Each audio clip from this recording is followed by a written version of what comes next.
Ana Maria Henao lahir pada tahun 1984 di Kolombia. Dia tumbuh besar di sana bersama orang tuanya dan adik laki-lakinya yang bernama Juan Felipe Henao. Keluarga dan teman-temannya menggambarkannya sebagai wanita yang keras kepala, penyayang namun juga perhatian. Saat berkuliah, dia belajar bisnis internasional dan administrasi bisnis. Dan setelah lulus, dia bekerja sebagai administrator dan manajer manufaktur. Setelah bekerja selama sekitar 4 tahun, pada tahun 2005, Ana membuat keputusan untuk pindah ke Amerika Serikat, yang menurutnya adalah keputusan terbaik dalam hidupnya. Dia kemudian menetap di Florida, di mana dia bekerja sebagai manajer umum untuk Alex Dominguez and Associates, sebuah organisasi kesehatan mental nirlaba yang bekerja untuk anak-anak dengan kebutuhan khusus, terutama berfokus pada autisme.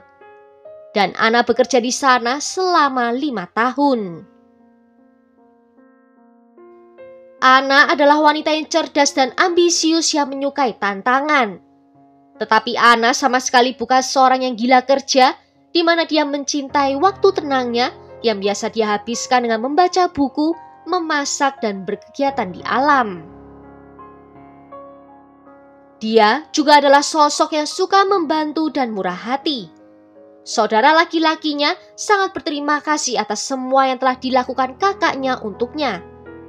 Ana tidak hanya ingin dirinya sukses sendiri, dia juga ingin berbagi wawasan dan pengalamannya dengan orang lain juga.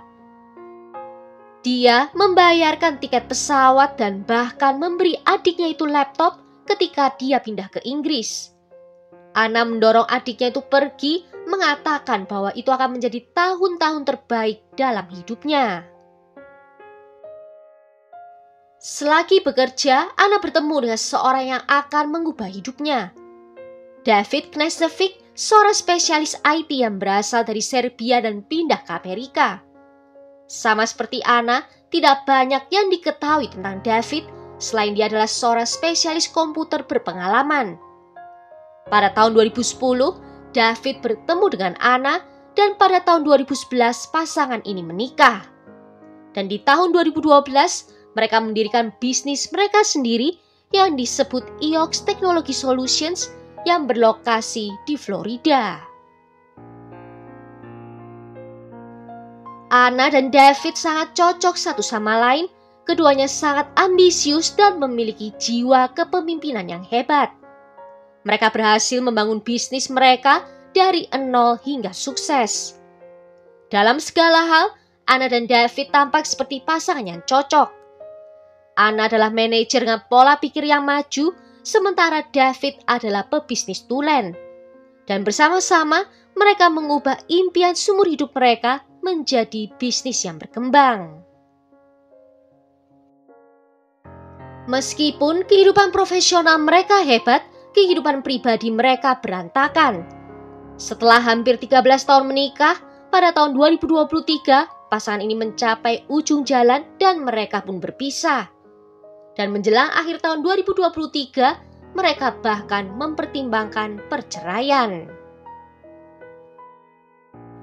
Selama proses itu, Ana menginginkan sedikit perubahan dalam hidupnya.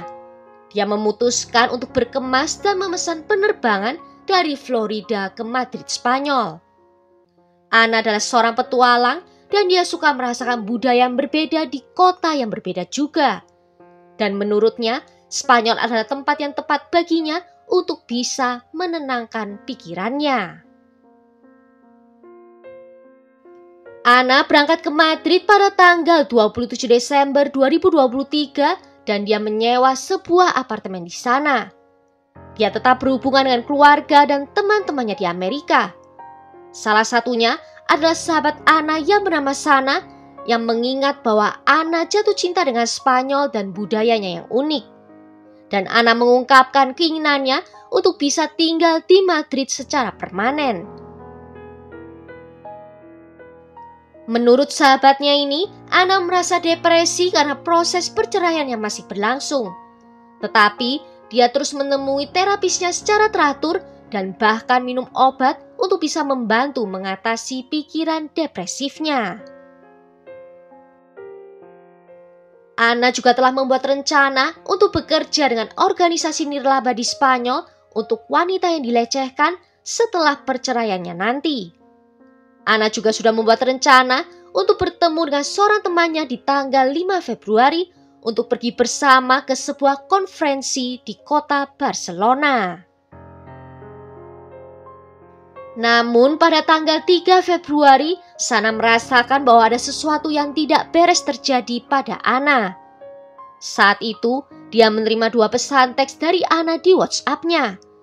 Awalnya dia merasa senang akan mendengar kabar dari temannya, tetapi begitu dia membaca isi pesan itu, dia langsung merasa tidak nyaman. Dalam pesan teks itu, Ana menceritakan bahwa dia bertemu dengan seorang pria yang luar biasa dan bahwa dia akan ikut pria itu ke rumahnya yang berjarak 2 jam dari Madrid, di mana sinyal ponsel di sana susah didapatkan. Dan di dalam pesan kedua, Ana menjelaskan bagaimana dia bertemu dengan pria yang luar biasa ini di tanggal 2 Februari. Dan dia pun menyatakan kalau mereka langsung cocok dan merasakan adanya koneksi instan, tidak seperti hubungan Ana sebelumnya. Segera setelah membaca pesan-pesan teks itu, Sana membalasnya. Dia tahu bahwa ada sesuatu yang salah dan dia memohon kepada Ana untuk memberikan lokasinya atau memberinya informasi lebih lanjut tentang pria itu. Tetapi Ana tidak pernah menanggapi satupun pesan teks dari Sana. Alasan mengapa Sana merasa tidak nyaman adalah karena Ana tidak pernah menyebutkan telah bertemu dengan seorang pria sebelumnya. Hal ini tidak masuk akal karena Ana selalu menceritakan apapun yang terjadi dalam hidupnya. Sana pun merasa kalau pesan teks itu bukanlah Ana sendiri yang mengirimnya. Rupanya Sana juga bukan satu-satunya orang yang menerima pesan aneh dari Ana. Adik Ana juga menerima pesan teks dalam bahasa Spanyol dan dia merasa aneh setelah membaca pesan itu yang diketik dalam bahasa Spanyol. Cara Ana berbicara dalam pesan itu sangatlah berbeda. Seolah-olah seorang telah menulis pesan itu dalam bahasa Inggris dan kemudian baru menerjemahkannya ke dalam bahasa Spanyol. Pada tanggal 5 Februari, Ana tidak muncul untuk menemui temannya untuk perjalanan mereka ke Barcelona. Hal ini pun meningkatkan ketakutan yang dirasakan oleh teman-teman Ana. Dan di hari itu juga, Ana secara resmi dilaporkan menghilang pada polisi. Pihak berwenang mulai dengan mencari di apartemen Ana dan mereka tidak menemukan sesuatu yang tidak biasa. Tidak ada tanda-tanda perampokan di rumah itu, keadaan sangat rapi dan tampaknya tidak ada yang mencurigakan tentang apartemen itu. Tetapi ponsel, laptop, dan charger Ana tidak dapat ditemukan dimanapun. Namun diketahui orang-orang yang melakukan pencarian adalah petugas pemadam kebakaran, bukanlah seorang penyelidik. Sehingga bisa saja ada petunjuk yang terlewat. Pada tanggal 7 Februari, Juan datang dan berbicara kepada penyelidik untuk mengungkapkan sesuatu yang sangat penting tentang Ana dan kehidupan pribadinya. Menurut Juan, Ana dan suaminya berada di tengah-tengah perceraian yang sulit. Ada banyak uang yang dipertaruhkan untuk mereka bagi di antara mereka berdua.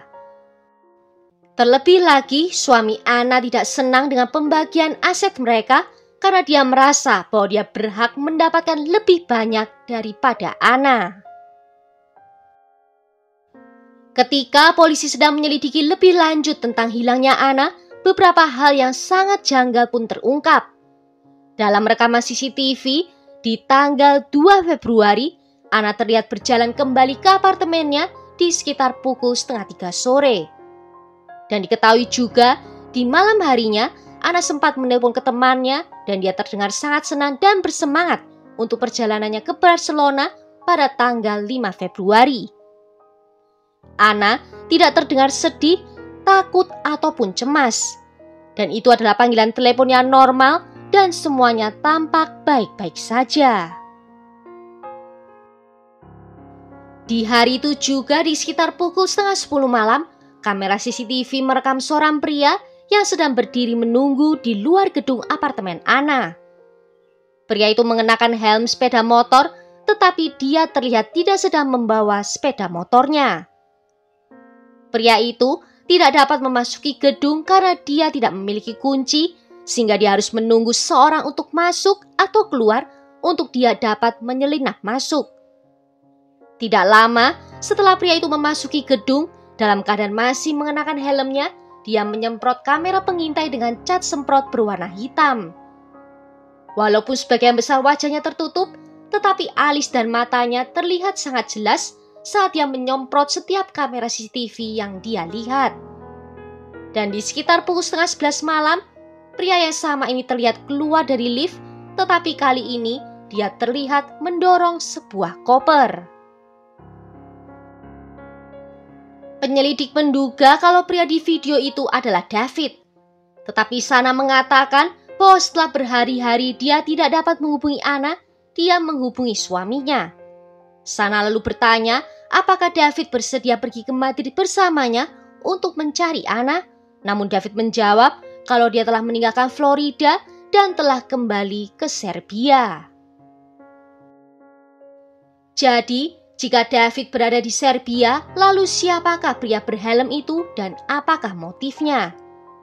Dan jika pria dalam rekaman itu benar adalah David, seperti yang diduga detektif, mengapa dia berbohong kepada Sana? Tugas paling penting untuk para detektif adalah mencari tahu siapakah pria berhelm itu. Ketika rekaman pria itu dicocokkan dengan gambar David, ada banyak kesamaan yang ditemukan. Selain tinggi badannya, mata dan alisnya juga sangat cocok dengan milik David. Detektif juga melacak toko di mana cat semprot dan beberapa gulungan lakban dibeli. Dan orang dalam rekaman CCTV yang membelinya tidaklah lain adalah David sendiri. Pengungkapan ini menimbulkan banyak kecurigaan bagi polisi dan mereka melanjutkan dan melacak pergerakan David sebelum Anna menghilang. Diketahui bahwa David memang pergi ke Serbia, namun setelah tiba di sana, dia menyewa sebuah mobil di tanggal 29 Januari. Polisi lalu menghubungi perusahaan persewaan mobil di Serbia dan mereka mengkonfirmasi bahwa mobil telah dikembalikan dengan jarak tempuh yang sangat jauh. Mobil itu juga kembali dengan jendela yang telah diwarnai dan menggunakan plat mobil curian.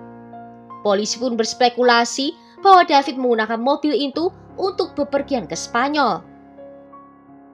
Mobil dengan plat nomor curian itu juga terlihat ada terparkir di dekat toko helm yang menjual helm yang sama seperti yang dikenakan pria dalam rekaman. Mobil juga terlihat terparkir di jalanan di dekat apartemen Anna dan di beberapa kamera pintu tol di Madrid. Namun sayangnya kamera tidak dapat menyorot pengemudi karena jendelanya yang terlalu gelap. Selanjutnya di tanggal 3 Februari, David diketahui menghubungi seorang wanita Kolombia yang dia kenal lewat aplikasi kencan. Di mana David meminta wanita itu untuk menerjemahkan beberapa pesan untuknya. Wanita ini menghubungi polisi dan ketika mereka menunjukkan padanya pesan-pesan yang telah dikirim Anna kepada teman-temannya dan saudara laki-lakinya, wanita itu membenarkan bahwa itu adalah pesan-pesan yang dia terjemahkan untuk David. Di bulan April tahun 2024, seorang karyawan David menghubungi pihak berwenang dengan kejadian aneh lainnya yang menimpanya. Dia menceritakan bahwa David telah memintanya untuk menyamar sebagai Anna untuk membuka rekening bank baru dan dia bahkan memberikan karyawan tersebut nomor jaminan sosial dari istrinya. Karyawan tersebut akhirnya menolak karena dia merasa tidak nyaman menyamar sebagai istri bosnya yang saat itu sedang menghilang. Proses investigasi dipimpin oleh FBI bersamaan dengan detektif Spanyol dan juga Amerika. Motif utama ditetapkan yaitu adalah uang. David dan Anna diketahui memiliki properti senilai jutaan dolar dan karena pasangan itu diambang perceraian, maka harta mereka harus dibagi rata. Dan ini mungkin sesuatu yang tidak disukai oleh David, dan dia tidak punya pilihan lain selain membuat rencana jahat dengan menculik istrinya di negara lain. David telah dengan cermat merencanakan setiap langkah dari rencana yang keji, dan semuanya itu dilakukan demi uang. Pada tanggal 4 Mei, dengan semua bukti terhadap David atas keterlibatannya dalam hilangnya Anna, dia ditangkap di Bandara Internasional Miami dan didakwa dengan penculikan. David yang berusia 40 tahun dibawa ke pusat penahanan federal di pusat kota Miami. David diketahui telah menjual 6 rumahnya di Florida kepada satu orang pembeli, dan itu terjadi sebulan sebelum Anna menghilang. Dan 3 minggu setelah itu, David menjual properti lain ke pembeli yang berbeda, dengan total penjualan properti mencapai $6 juta Amerika. Polisi takut jika David memiliki akses ke uang ini, dia dapat dengan mudah melarikan diri setelah penangkapannya, sehingga dia tetap ditahan dengan tanpa jaminan. David muncul di depan pengadilan pada tanggal 10 Juni 2024 dan mengaku tidak bersalah atas penculikan istrinya. Pengacara pembelanya juga melanjutkan untuk meniadakan klaim yang dibuat oleh jaksa penuntut bahwa David dapat melarikan diri. Karena menurutnya David tidak memiliki akses ke uangnya sendiri. Kasus penuntutan adalah Anna merasa takut pada suaminya karena dia melawan pendapatnya tentang menerima lebih dari setengah aset. Dan ini adalah alasan utama mengapa perceraian mereka menjadi sulit dan juga berantakan. Namun, pembelaan David di sisi lain menekankan bahwa perpisahan mereka baik-baik saja dan perjanjian keuangan telah diselesaikan di antara keduanya. Persidangan ditunda hingga bulan Agustus 2024. David mengajukan jaminan yang ditolak dengan alasan bahwa dia beresiko melarikan diri. Tetapi itu tidak menghentikannya mengajukannya untuk yang kedua kalinya, yang kemudian ditolak untuk yang kedua kalinya juga. Pada bulan Agustus 2024, petugas diterbangkan ke area hutan di Provinsi Vicenza di Italia Utara, dengan harapan bisa menemukan Anna di sana. Hal ini dilakukan karena sinyal GPS dari mobil yang disewa David sempat menuju ke area ini. Mereka melakukan pencarian selama 1,5 hari sebelum akhirnya operasi pencarian dihentikan karena tidak menemukan bukti apapun. Tetapi mereka berencana akan melanjutkan pencarian di area itu lagi. Meskipun keluarga Anna masih berpegang teguh pada harapan bahwa Anna masih hidup dan sehat, peluang itu terjadi sangatlah kecil. Hingga hari ini, ponsel Anna, barang-barangnya yang hilang, serta koper misterius itu belum juga ditemukan. FBI menuduh bahwa David telah menyerang Anna dan mengangkut tubuhnya di dalam koper dan membuangnya di suatu tempat bersama dengan ponsel dan juga laptopnya. Tetapi itu semua hanyalah spekulasi karena David belum mengakui apapun dan bukti-bukti itu juga belum ditemukan oleh siapapun. Hingga saat ini kasus masih sedang berlangsung meskipun tersangka utama berada di dalam tahanan polisi. Masih ada satu aspek yang sangat memilukan dari kasus ini adalah fakta bahwa Anna sampai hari ini masih belum ditemukan.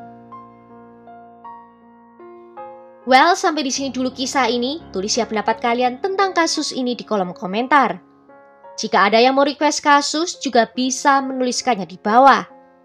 Akhir kata terima kasih kalau sudah nonton video ini sampai akhir. Sampai jumpa di video berikutnya.